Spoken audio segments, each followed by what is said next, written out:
the most memorable moments from Mad Season's point of view.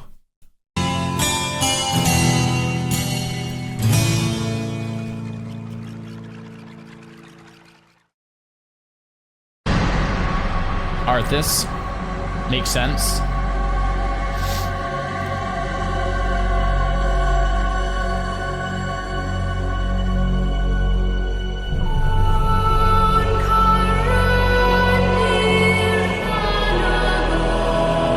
TBC launch kind of makes sense. I remember that in middle school, baby.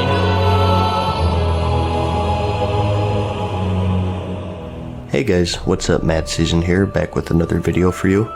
It's the 13th anniversary of World of Warcraft, so I thought it might be appropriate to take a look back and note. 13th? Isn't it like the 20? Is it how long ago was this uploaded onto YouTube? It's like the 20th anniversary now, isn't it?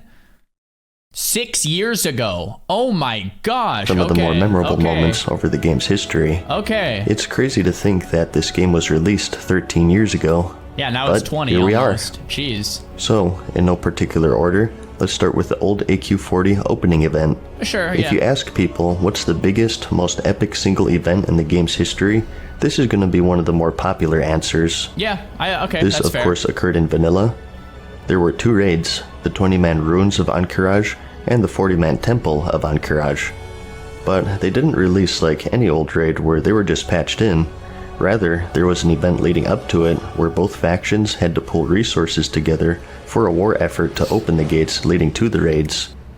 This was a pretty big deal at the time because we still had a big faction rivalry. The Horde and Alliance working together, that was like cats and dogs back then. So, as I said, the effort was focused mainly on pooling resources together. These would be trade materials such as cloth, leather, ore, herbs, things of that nature. Each faction had a running tally, and it could take weeks or even months, and it was only when both sides completed every category that you would be able to move on to the next part, which was the Scepter of the Shifting Sands. I know so much from the Now that party we have series all now, of our man. supplies, we just have to open the actual gates. This was done by creating a scepter, which you used on a gong just outside of the walled city. It's too bad that we didn't have flying mounts back then, huh? Then we wouldn't have to mess with all of this stuff. Couldn't we just get a ladder and go over the gates? Anyways, this quest was pretty long, requiring world bosses. I think there's people that did get over the gates and then you still couldn't get any further. Timed runs of other raids and so on.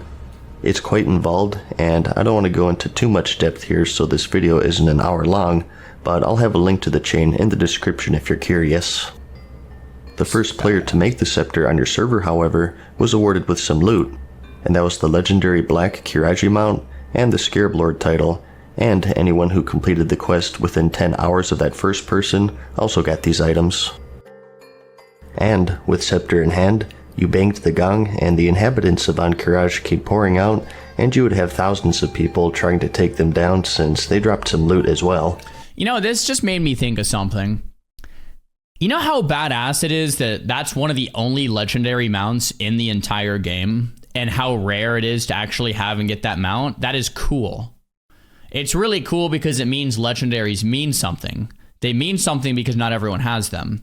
And it makes me think of expansions, more modern expansions, where everyone gets a legendary. I feel like there's just something fundamentally wrong with that. Not everyone is supposed to have a legendary by definition because it's a legendary. If you water down what a legendary means to have by giving it to everybody, it's no longer a legendary item now, is it? It's just an item that everybody has. It's like if everybody had a Thunder Fury, it's not that cool anymore. Like, the fact of the matter is Thunder Furies are cool because they're so hard and rare to get. But I feel like in the more modern expansions, it's like, let's give everyone a legendary so that everyone feels special. But that only works for like 40 seconds. Because right when everyone then gets it, then it's no longer cool anymore. It's the same thing about giving away like old rare mounts, like the old TCG stuff for like Twitch drops or something. It's like, yeah, people feel cool for 40 seconds, and then you just diluted the entire meaningful part of your game. Nice job, right? Like, it's just not smart. It's not a good move in the long term. It's like trading this like short-term satisfaction of like 40 seconds of like, wow, I did it. And it's like, no, everyone has it, so it actually means nothing. Instead of having people not have it, they feel like they want it, and that keeps them playing the game and excited, because when they see someone in the town with the item they want, they're like, wow, that's dope, right? So I don't know. I don't rant over, I guess, but like seeing that legendary mount just being so cool and untouched, unscathed for so long, it's just awesome to see. Needless to say, the servers crashed several times. This portion of the event would go on for 10 hours, and almost the entire server would be present for it. And after it concluded, the gates opened and you could finally raid Ahn'Qiraj. So, two enemies working together for the first time in-game, crafting this ancient scepter, banging the gong, and chaos unleashing. It was quite the memorable event, and to commemorate it, Blizzard has an in-game mini-event on the 21st of January of each year. And next on the list, we have something outside of the game. It's probably one of the most controversial things that I recall for World of Warcraft in its 13-year run so far, and that's the Real ID forum fiasco. Real ID, if you don't know, was a feature that was added back in 2010, and it gave you a number of features. You can chat with your friends across a number of Blizzard games, group together across server, and some other stuff. One of the most notable things though is that Real ID friends display their actual real names to each other. Now, what the actual purpose or value of that is anyone's guess, but the point now is that it's optional. And that's because eventually they released the Battletech system, which is basically the Real ID system, but with a pseudonym in place of your real name. Before the Battletech's inception, that itself was somewhat controversial, but what I'm talking about here was the time that this Real ID system was almost made mandatory on all Blizzard forums. Instead of sharing your personal identity with a trusted friend, it would be shared with random strangers on the internet. It's done as an effort to cut back on trolling or other unpleasant behavior. Their mindset is that people will be less volatile if their real-life name is stamped onto their posts. However, this change wouldn't be retroactive to the classic Blizzard forums with any post already made. As you would imagine, this was met with widespread negative feedback, with people venting concerns of privacy and security, that it would turn the normal everyday trolling into real-life trolling. Hundreds and probably thousands of third-party websites published articles about it, but the feedback didn't stop with simple words. To prove a point, people actually went to some pretty extreme lengths. They started doxing employees of Blizzard. Starting with a simple name, people were able to find everything about certain Blizzard employees, and they started posting their personal Facebooks, names, phone numbers, addresses, and that of their friends and family. Blizzard stood their ground, however, and one employee even gave out his real name as a dare and a show of confidence of the new upcoming system, and he immediately had all of his information posted.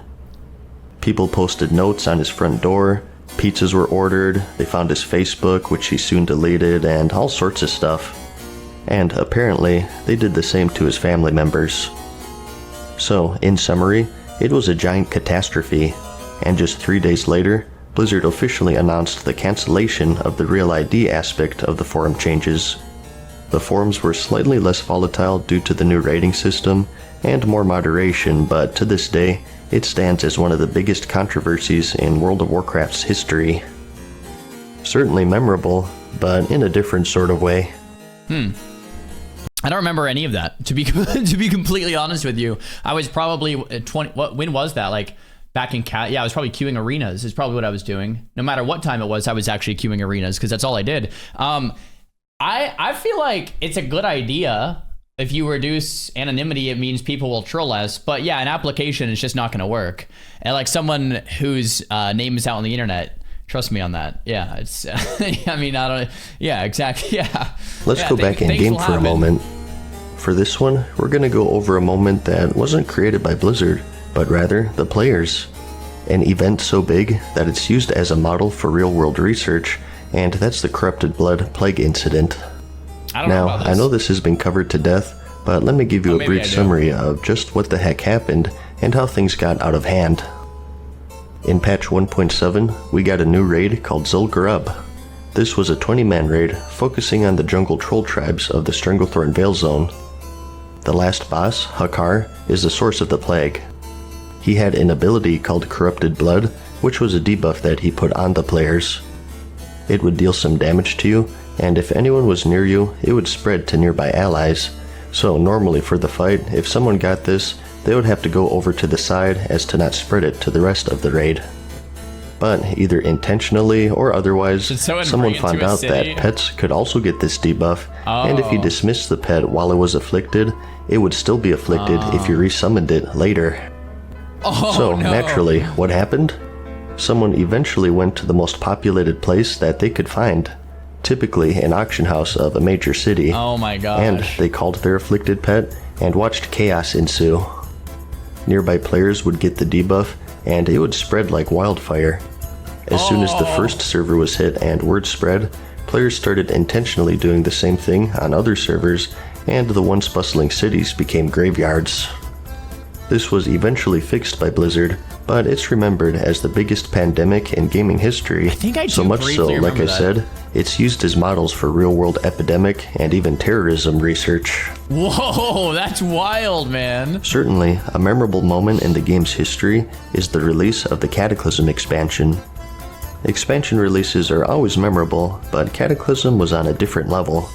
It was with this expansion was when the entirety of the old world was recreated from the ground up. Every single zone, quest, their rewards, everything was rebuilt and reimagined, and with it, the line between classic World of Warcraft and current grew 10 times larger, and it was when that whole vanilla versus current argument really started to pick up. That's why, like, I've made this argument before, and like Blizzard's already announcing they're releasing Cata, and I probably will play, and I'll probably have fun. I liked Cata. I didn't love it, I don't think, but I liked it a lot. I thought it was a really good expansion, so I don't want to hate on it. But what I will say is this: it doesn't feel like classic WoW anymore. It feels more like a modern expansion, and when Blizzard's doing like throwbacks of like classic World of Warcraft, I always thought from like 2019, how are they going to end this thing? I always thought it was going to be vanilla, TBC, and Wrath, and then they would have to make a choice of like what to end it, to keep it going, or whatever. I don't know, moving to Cata, and then maybe to Mop, then maybe to, like, I don't know what the end game here is, Blizzard. I don't know, man. Azeroth had gone under renovations, and the old world we knew was lost forever. And aside from that, we also had flying, which was huge, changes to skills, the talent system, the reforging system, 2 new races in addition to all of the normal expansion stuff, such as new zones and the increased level cap. This expansion was the most extreme in terms of change for World of Warcraft. Whether it was positive or negative is still a point of debate between players these days. Many people see it as a great expansion which made huge strides in accessibility to the game, and others saw it as the true end of the hardcore nature of the game, especially with the introduction of the LFR system, which is event number 5 on our list. For its entire existence, the main course for most people in World of Warcraft is raiding. You level up to the max, you gear up initially through dungeons, join a guild, learn your class, etc., all for one thing: raiding. This all changed in patch 4.3, where you could complete the final raid, Dragon Soul, using the new Raid Finder system. The introduction of this feature was, and still is, a very polarizing thing between players. Instead of having to find a guild, show up at certain raiding times, joining voice comms, etc., you can now simply enter any raid with the click of a button. Access to the endgame is limited now just by your character level and a low gear level. And due to this, the boss fights themselves are pretty easy and watered down to compensate for no communication. I've made this analogy before, but what this reminds me of is a certain level of accessibility at a base level is great. But when you think about it a bit more, can cause toxic ramifications, right? And the example that I use is like Tinder, right? So like back in the old days before the internet, if you're trying to find a partner, you live in a small town, you have like 10 options, you pick one, and then you kind of make it work with that person, right? And now in the 2024, you have like Tinder, you have these dating apps, and you have thousands of options. And if it's not perfect right away, or like the first sign of struggle, you just swipe left or right or whatever, the one that says go next, and then you just find a new match. And it's like, well, you're going to have struggles. It's a relationship. You can't just go next. And similar, tying it back in to like LFR rating versus rating with a guild on a small server. It's like, if you're rating on a guild with a small server, you're not just going to necessarily like wipe and just be like, all right, that's it, throwing in the towel. It's like, dude, these are the only, this is all you got. You're either going to clear the boss or you're not. Like, let's try to stick it out and figure out how to kill this thing. Rating an LFR, people are going to start raging and then leave because you can get into another group just like that. So it's like, is that level of accessibility healthy for a game? Is that level of accessibility healthy for finding a lasting relationship? It's like, well, maybe, maybe not, right? And then the same is true to like the nth degree in 2024 when you introduce something like solo shuffle. It's like, okay, we have solo shuffle, and you can literally just play a game instantly. Okay, not instantly, 30-40 minute queue, by the way, and then you get into a game and it's like, okay, it's a bunch of random people, and it's like, okay, well, yeah, all of these people for sure are gonna rage at each other. They're gonna just start being toxic and rage at each other, right? It's a really interesting discussion. It's really an interesting thing to think about. But in some ways, it's like 2 steps forward and like 3 steps back or something. It's like, oh, wow, this is really cool, but there's ramifications that made it harder than before. Food for thought. People not reading up on strategies and so on. Before, the reason you would raid, of course, was gear, but also to see how the expansion unfolds, to quote, finish the game. And I use quotes there because you can't truly finish an MMO. Now, with LFR, the only reason to do the harder raids is for better gear. Everyone can now finish the expansion without needing to put that effort into it. Some people like this because they want to experience the whole game without having to dedicate time to it that they don't have. And others see it as an unacceptable slap in the face that someone who plays far less than them is gifted the privilege of seeing the same content as them. Like I said, it's a really polarizing thing. Well, it's LFR, it had a huge effect on that endgame rating experience, and it's a big point of debate even to this day. A big change in an expansion that brought even more changes. Next, we have something on the same level as the Corrupted Blood Plague that I mentioned earlier, and that's the Zombie Infestation event. This was part of the second Scourge invasion, which preceded the Wrath of the Lich King expansion. The Lich King was coming, and what an entrance he made. The event worked in phases and progressively grew worse over time. For Phase 1, conspicuous crates would appear in the Booty Bay hub, infecting any players who interacted with them. Unless the player was cleansed of their affliction, in 10 minutes they would become a zombie and would be able to attack other players to infect them. But Booty Bay was pretty far out of the way, and 10 minutes is plenty of time to cure the disease, and you also had special non-player characters in the major cities that would cleanse it for you. So it wasn't a big worry until Phase 2 started one day later.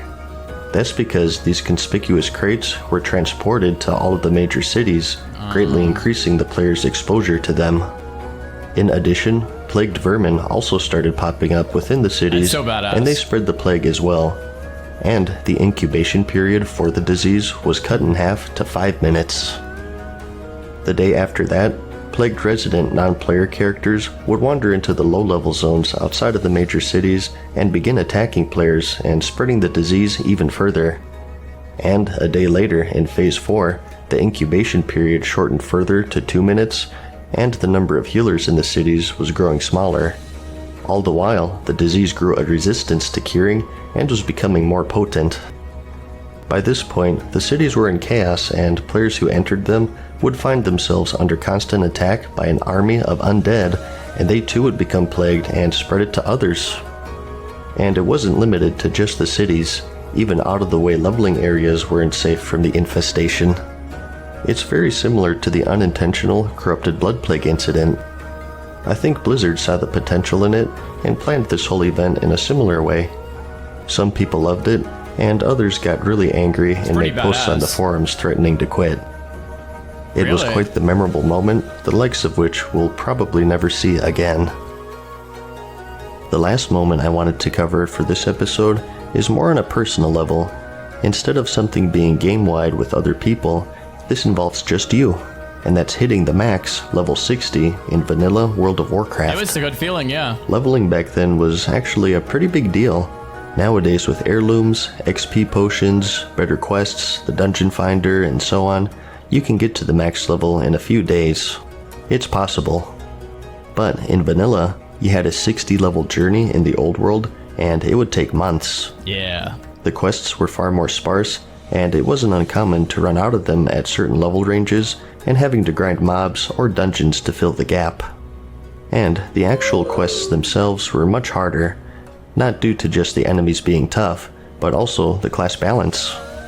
Depending on your class, pulling 2 enemies would be a death wish as opposed to how it is now, where you can pull and kill several with ease. Go again. And not only that, but you also had group quests where you needed to kill elite enemies. The dungeon finder didn't exist, so you had to run across the world to actually reach them. And they were guarded by elite enemies, so you had to go with your group. Flying mounts didn't exist, so travel was far slower in general. Gold was much harder to come by for the most part, which just compounded everything else, and it goes on and on. It was rough. I have a whole video dedicated to just this one subject. That's how much it's changed compared to now. It was pretty common actually for people to take a few months to level. You would have to carefully plan your route, your next zone, next dungeon, and it was quite the journey to make it from 1 to 60. And if you ask someone who played back then what their most memorable moment was in-game, a lot of the time they'll say, "Oh, it's when I hit level 60. So that's about it for this one, I guess. I have just a ton of more moments to talk about, but the length is starting to get a little out of hand here. True. I was thinking of making more of these if you guys would like to see more. Yeah. Yeah, I know, another series. I kind of have too many already, but I think it might be fun. Regardless, I hope you found the video interesting or entertaining. Like it if you liked it, and I'll see you in the next one. Dude, I feel like the classic argument and discussion is just the ultimate, like, back in my day kind of discussion. It's like, back in my day, we ran everywhere. We didn't have flying mounts. Leveling was way harder. It took way longer. We had way less quests and less quality of life. And we had no group finder. And it's like, all right, boomers, go play classic. Yeah, that's, I mean, it's kind of true though too. So at the start of this video, I tried to guess WoW's most memorable moments. All of the things that I guessed were like more influencer events. Like I was talking about Swifty, Athene, Wreckful, like some of these like big moments in PvP history or PvE history. I wasn't thinking of like in-game events, like the Scourge event or like, yeah, like in-game happening. So I got none of them right. I got none of them. We're 0 for 6. But in my defense, I misread the title, I guess. There we go. Very good video. Thank you for sharing. That was nice.